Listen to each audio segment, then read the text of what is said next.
Hello and welcome to the Warrior Super Chat, Winton Woods City Schools' opportunity to talk to those superstars of the Winton Woods School District. I'm Jason Grzegorek, your host, and I am very fortunate to be sitting at this table with board members from the district. Normally we're talking New Tech, but we're talking district-wide today. I have to my right Dr. Johnson. Glad that you could join us. Thank you very much. And Ms. Kuhn. Glad that you could join us as well. Thank you. We're going to talk about a very serious subject because for most people who are, I hope, reading the newspapers and things of that nature, it is election season, surprisingly enough. And in the ballot this coming November will be a bond issue that will be coming up for the schools. Let's discuss a little bit. Well, a lot of people are kind of going, is it really necessary? What is the purpose? Why do we need this bond issue up on the ballot? And I'll start with Ms. Kuhn. I'm glad you asked me that question because what we have right now is probably one of the most exciting, compelling questions that our community's been able to, is going to be asked to answer. We have an opportunity to take our buildings, the assets that our community owns, and to renovate them, to bring them, or actually to replace them with 2 new campuses that will provide facilities for today and in the future. Our existing buildings have been around and served us faithfully over the past 50 years. We're at a critical juncture right now where our community has to decide, how do we want to spend our precious tax dollars? Do we want to spend quite a bit if we brought up to certain codes to up to $81 million or more just to bring the existing buildings up to standards that the state of Ohio mandates? Or do we want to take a different approach and take advantage of the co-funding from the state of Ohio, which is nearly $50 million, it's $48.9 million, that will co-fund and work with our community and double our local investment. So it lowers our investment, we get more value, more bang for the buck, our students will be set for the future, and our community will have an opportunity to raise the standards not only with our facilities, but it works in conjunction and in harmony with our strategies that we have going on educationally. And that's where I was going to be leading. You know, obviously we're seeing some great innovations that are going on within the schools.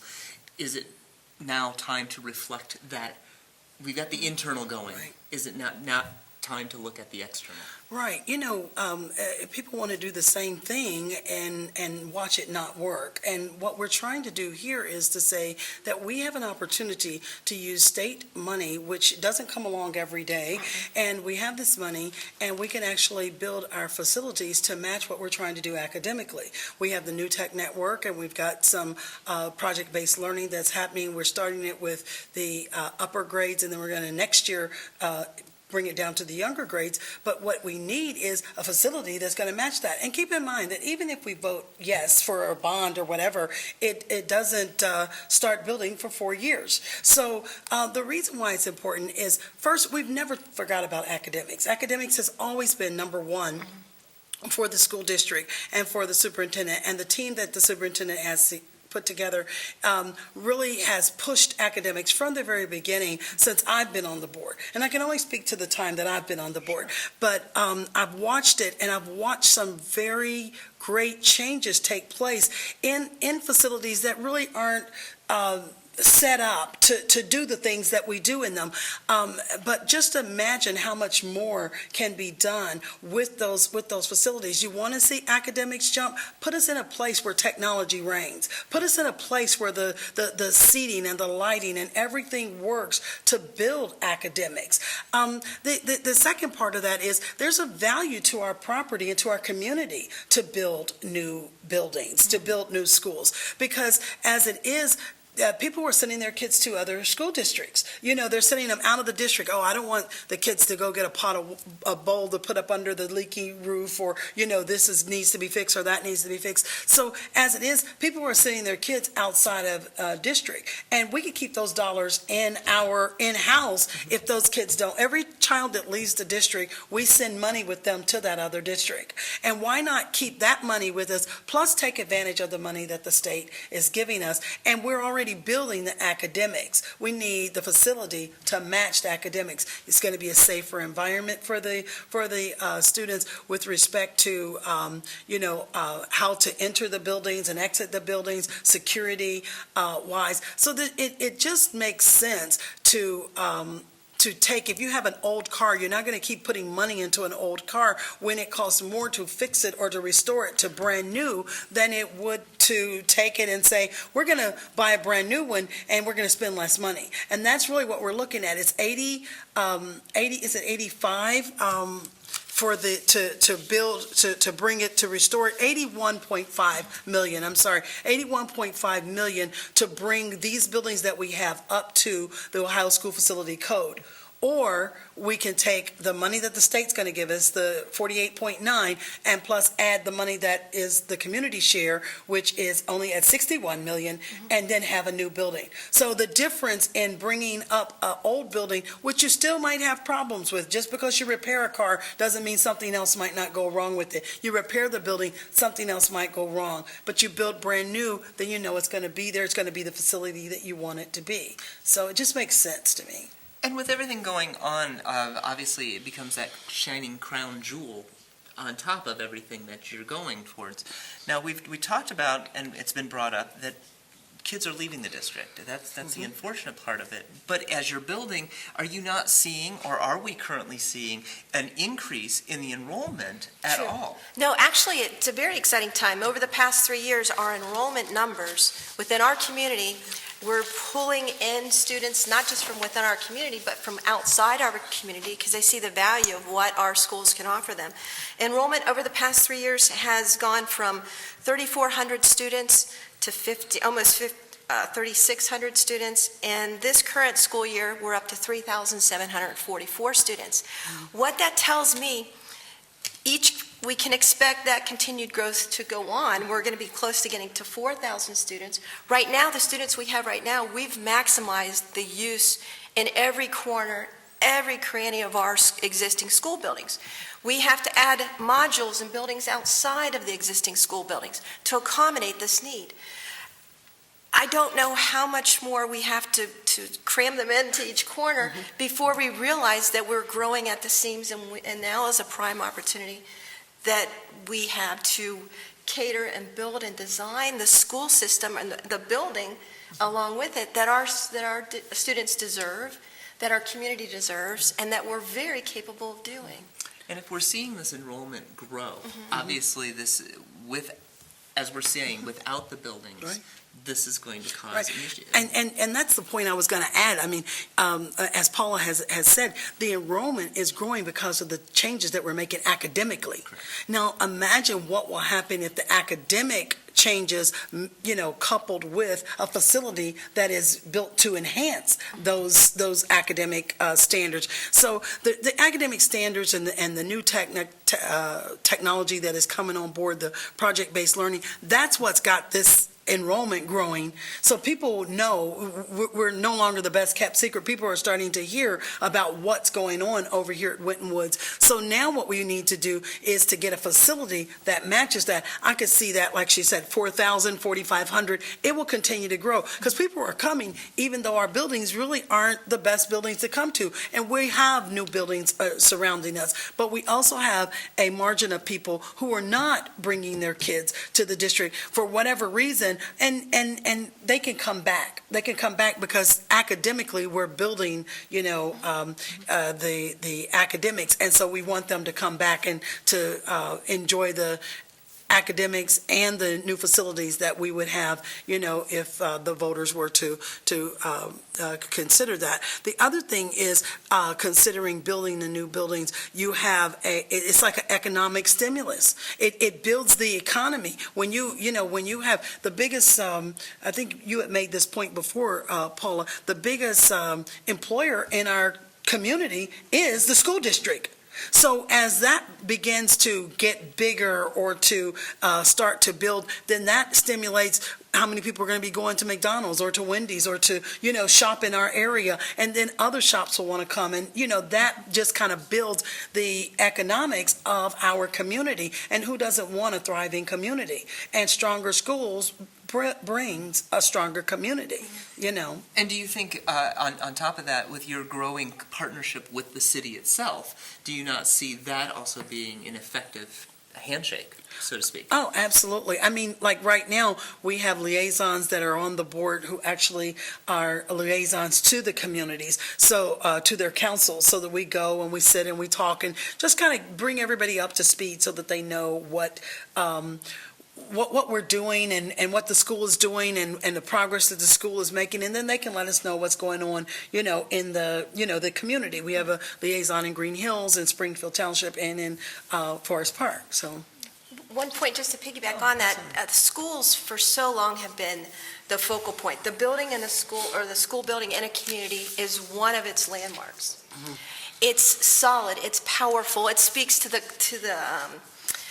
nature of the people that live there. If you look around and you see the schools that are tended well and are kept up, that tells you a lot about the type of people that live there, in my opinion. When I go visit other places, I look and I make those judgments, whether they're fair or not. Those are human nature feelings that you have. But I do think it does give you a glimpse into the character of the people that live there. Do they value education? Do they invest in their community? Do they appreciate where they live? For far too long, the school district, I think, has taken a very thoughtful approach, but they're maybe kind of scaled back on the thought of how great that the school district impacts the community, not just educationally, but economically. We're a huge driving force in the number of, as far as employees and people that live within our community. We offer jobs locally. We offer payroll taxes back to each of the 3 municipalities.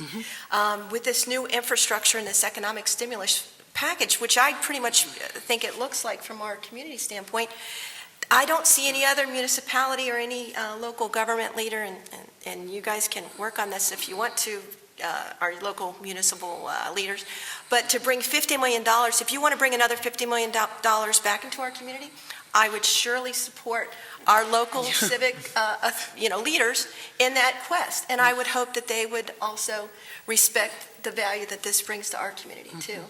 And speaking of taxes, there's like some false information going on about it's going to cause liens to homes and all of this kind of stuff. And that's really just not true at all.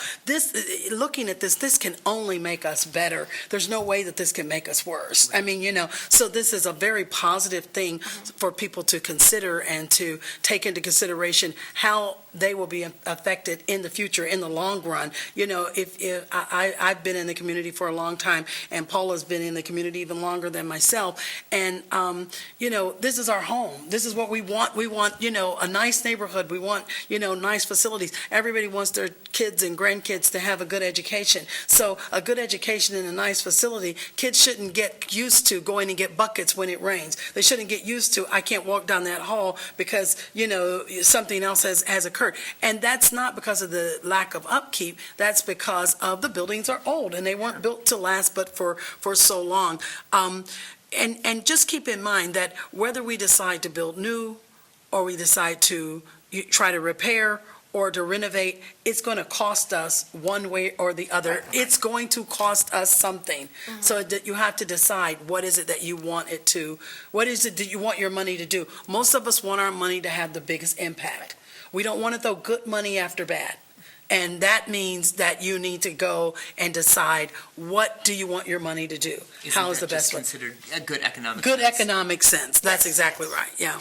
So if we were to look into the crystal ball, because I love playing this game, if we were to look at the crystal ball and we do eventually see this campus emerge and things, do you not see that this is new tech meeting a community's needs, becoming an overall, as you said, that landmark, that capstone, that monument to the district?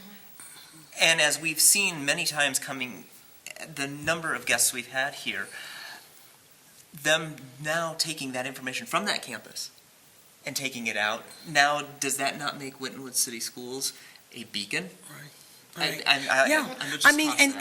And bring back some of that warrior pride. I mean, like I've had now kids graduate from the district. And I mean, they had, pride in being a warrior and bringing back that warrior pride and saying, hey, I graduated from Winton Woods, not like I graduated from Winton Woods. You know what I'm saying? And being proud and saying, this is the place to be. This is the place where music is happening. This is the place where academics is happening. This is the place where arts is happening. So, just to be proud of where you go to school, and when people see that, they, I want to check out Winton Woods too, because I think people were already doing it. The enrollment says that they are. The numbers say they are. We're not making this up. The numbers say that they are.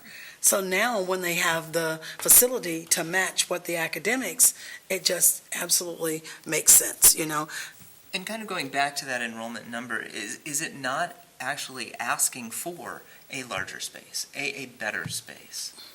Well, it's true. That's really the question. It's a really simple, clean-cut question. We're at our maximum point on a lot of levels. Space-wise, do we want to spend this good money, or how do we want to best invest our citizens' money? As good caretakers of the money, this will deliver the most powerful, most influential value to our community. It will deliver something that will keep giving for the next generation. We're not going to have to keep trying to fix this problem over and over again. I hate fixing the same problem over and over again. That's so frustrating. It wastes valuable time. It wastes energy. We could put that energy to propel our district forward. And it really, the sky's the limit. I'm really excited. One thing I did ask Mr. Smith, I said, can these schools be designed so that we can expand them? Because if we're designed, if our message is clear to the community, we're building a destination. Absolutely. And it's going to bust again. So I want to make sure that it's, geared, retrofitted, that we can expand and grow. Because that really is the goal. There's no reason why it can't happen. And if you believe it, and if our community can believe it, it'll happen. Absolutely. There's no reason why it can't. And I've grown up here, and my children have attended school here and graduated. There's a lot of powerful education that goes on. And if for too long our students take a rap, and it's really frustrating, they get a bad rap. Because certain things people look at, they're like, oh, everything must be wrong based on a report card.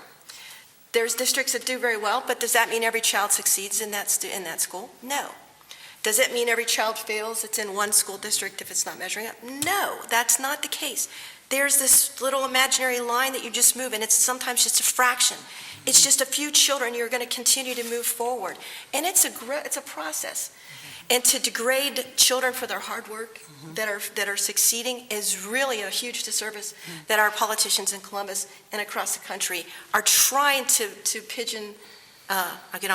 I'm not running for Congress, by the way, but it's really frustrating because the little people are the one that suffer. Right. And it's the children. And to that point, how do you hold children hostage because you have an ought against the people on the board, or you don't like the grade that's on the grade card. So in other words, you're saying, so you children are going to go to school in these terrible buildings because I'm mad that we don't have XYZ, whatever it is. I mean, we don't have an A on the report card. I'm an educator. In order for us to move our grade to where some of these people are saying everybody in the school would have to make an A, you tell me where that happens. I've been teaching for over 30 years. It just doesn't happen when I have a classroom that all 30 kids get an A. And that's the only way you can move a grade from where we are in the D or F range up to, so, we're moving it though. And the state the Department of Education recognized that we moved it and gave us a grant, a bonus based on, the fact that they said, we see your improvement. Now, did it jump from, the low grade all the way to the highest grade? It's impossible to do. It's like you say, it's a process and it goes in stages, but we're going in the right direction. And we're just saying, come on, go with us. Go with us. Take this trip with us.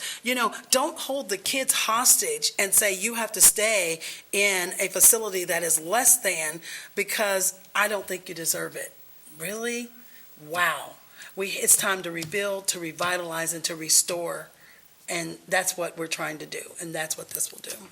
Well, as you can see, there's a lot of information that has come across. We know that you will not be running for Congress. No, I'm just kidding. Well, we don't know anything. Yeah, right. We can't hold back. We have seen such great things coming from the district. As we continue this conversation, we will also be continuing conversations about the new technology, where there will be that community conversation, which we've had previously. This will be on October 17th at 6:30 p.m. in the High School Media Center. Please join that conversation. Again, get the information.